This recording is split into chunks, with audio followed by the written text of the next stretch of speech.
Hey, what's up guys, this is Pressure Stick here. So in this video I'm bringing you guys a comparison between run block and impact block.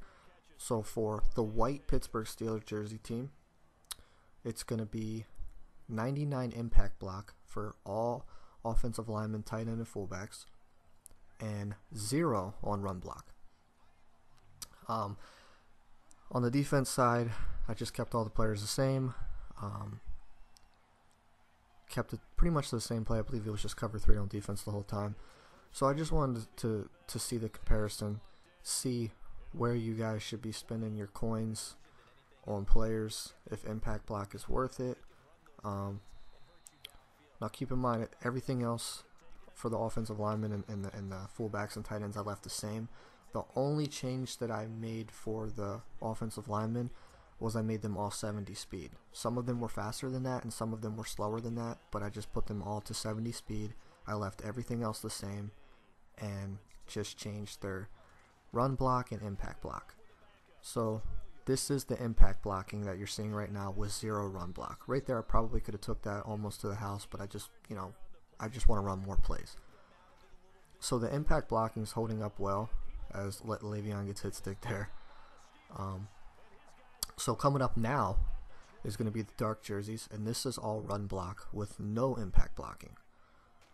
And this is the halfback stretch. The fullback was not able to get out there and block the cornerback there. So here again, that's the middle linebacker who came untouched. Halfback dive, first down. So far, I mean, I honestly, I can't really tell you the difference.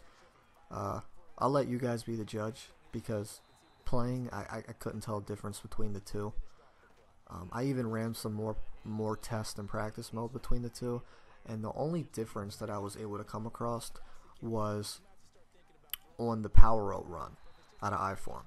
That was the only formation that I ran that out of, but I noticed that the impact blocker was getting block shed a lot more than the run blocker. So the run blocker was able to hold up his block. The impact blocker gave up, the block. He got block shed. And I always thought that impact blocking was something that you could compare to a defender's block shed. That's how I always thought of it. But I guess that's not the case. So again, you guys can be the judge in this video. Pretty similar to me.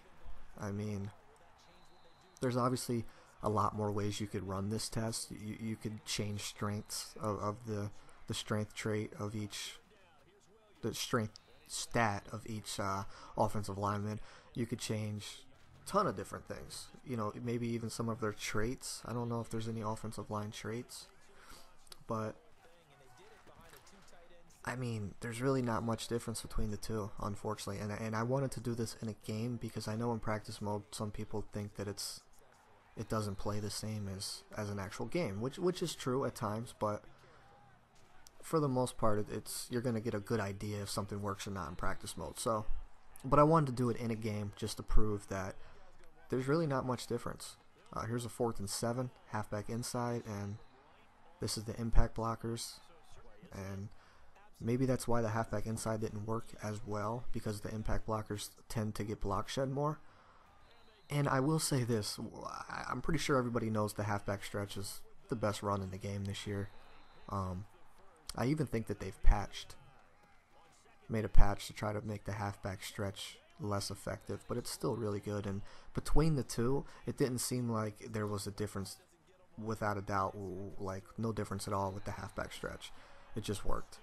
Didn't matter if it was run block, impact block. It doesn't seem to matter who's out there when the stretch, because it's just so effective. But for the other runs, I could definitely tell a difference. As here's the halfback stretch yet again on 4th and 9, and pick it up with ease. That's all with the impact blocking team. So the run block team is winning right now 7-0. I don't finish this whole entire game out, but I feel like you guys are going to get a good dose of plays to see for yourself what you feel is better. Like I said, I could have ran this, could have did this test a million different ways, could have changed so many different stats, but I wanted to keep everything else pretty equal and just change those two things. So for them having zero run block, I feel like they're holding up pretty well.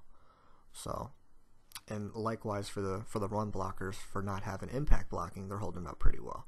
So here I'm just proving that the players are in there. 99 impact block, 0 run block. I also did a video on impact blocking versus pass blocking. That's probably going to be the next video that I'm going to post up. There's a lot more difference between impact blocking and pass blocking, but for the running game, not much difference. But I will say that if I had a choice between an offensive lineman with high run block versus high impact block, I'm taking the guy with the high run block, simply because when I ran the power row, the run block held up more than the impact blocker. So, not saying the impact block doesn't have value, but the run block is definitely probably the way to go.